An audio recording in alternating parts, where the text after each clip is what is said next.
ദൈവനാമത്തിന് മഹത്വമുണ്ടായിരിക്കട്ടെ. വലിയ നോമ്പിൻ്റെ 9-ാമത്തെ ദിനം, കാൽവറിയിലേക്കുള്ളതായ നമ്മുടെ യാത്രയുടെ 9-ാമത്തെ ചവിട്ടുപടിയും നാം ചവിട്ടിക്കഴിഞ്ഞു. ഇനിയുള്ളതായ യാത്രകൾ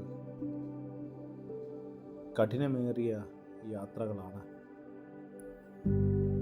ജീവിതം കൂടുതലായി ദൈവത്തോട് അടുപ്പിക്കേണ്ടതായ നിമിഷം. ദൈവസന്നിധിയിൽ നമ്മെ തന്നെ സമർപ്പിച്ചുകൊണ്ട് ഈ നോമ്പുകാലത്തിൽ ആയിരിക്കാം.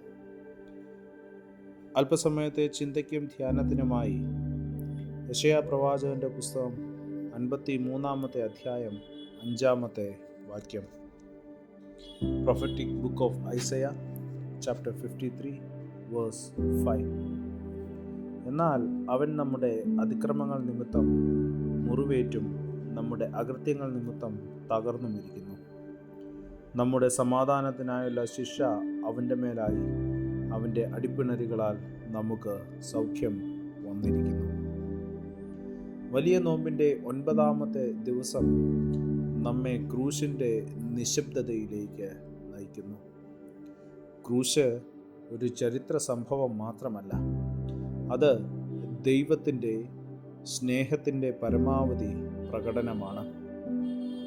മനുഷ്യൻ്റെ പാപവും ദൈവത്തിൻ്റെ കൃപയും ഏറ്റുമുട്ടിയ സ്ഥലമാണ് ക്രൂശ്. ക്രൂശിൻ്റെ മുന്നിൽ നാം നിൽക്കുമ്പോൾ നമുക്ക് 3 സത്യങ്ങൾ കാണുവാൻ സാധിക്കും. ഒന്നാമത്, പാപത്തിൻ്റെ ഗുരുത്വം.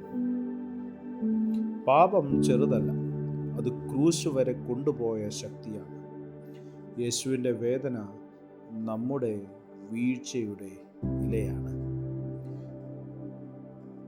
രണ്ടാമത്തെ സത്യം, അത് സ്നേഹത്തിൻ്റെ ആഴമാണ്. യേശു ക്രൂശിൽ പോയത് നിർബന്ധിതനായല്ല, സ്നേഹത്തോടെയാണ്. പിതാവേ, ഇവരോട് ക്ഷമിക്കണമേ എന്ന പ്രാർത്ഥന ക്രൂശിൻ്റെ ഹൃദയമിടിപ്പാണ്.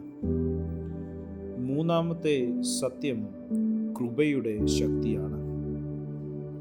ക്രൂശ് ശിക്ഷയുടെ ചിഹ്നമായിരുന്നുവെങ്കിലും അത് രക്ഷയുടെ വാതിലായി മാറുകയാണ്. മരണത്തിൻ്റെ ഉപകരണം ജീവിതത്തിൻ്റെ വഴിയായി മാറി. പ്രിയരെ, ഈ ദിവസം നമുക്ക് നിശബ്ദമായി ചിന്തിക്കാം. എൻ്റെ ജീവിതത്തിൽ ക്രൂശിൻ്റെ അർത്ഥം എന്താണ്? ഞാൻ ക്രൂശിനെ ഒരു ആഭരണമെന്നോ ഒരു ചിഹ്നമെന്നോ മാത്രം കാണുന്നു. ക്രൂശ് സ്നേഹം എൻ്റെ ഹൃദയത്തെ മാറ്റിയിട്ടുണ്ടോ? ക്രൂശിൻ്റെ നിഴലിൽ നാം നിൽക്കുമ്പോൾ അഭിമാനം ഉണ്ടാകണം. കുറ്റബോധം കൃപയിൽ ലയിക്കണം. തകർന്ന മനുഷ്യൻ പുതിയ മനുഷ്യനായി തീരണം. ഈ വലിയ നോമ്പ് നമ്മെ ക്രൂശിൻ്റെ വഴിയിൽ നടത്തുന്നു. മരണം വഴി ജീവൻ, ത്യാഗം വഴി മഹത്വം, തകർച്ച വഴി പുനരുത്ഥാനം.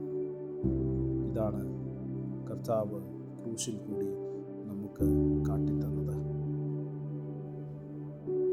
പ്രാർത്ഥിക്കാം. പ്രിയ കർത്താവേ, നിന്റെ മുറിവുകളുടെ മുന്നിൽ ഞാൻ മൗനമായി നിൽക്കുന്നു. എൻ്റെ പാപങ്ങൾക്കായി നീ സഹിച്ച വേദനയെ ഞാൻ മറക്കാതിരിക്കട്ടെ. ക്രൂശിൻ്റെ സ്നേഹം എൻ്റെ ഹൃദയത്തെ മാറ്റട്ടെ. എൻ്റെ ജീവിതം നിന്റെ ത്യാഗത്തിന് യോജിച്ചതായി തീരണമേ. യേശുവിൻ്റെ നാമത്തിൽ തന്നെ. ആമേൻ. സ്നേഹത്തോടെ, ജോയൽ അച്ഛൻ.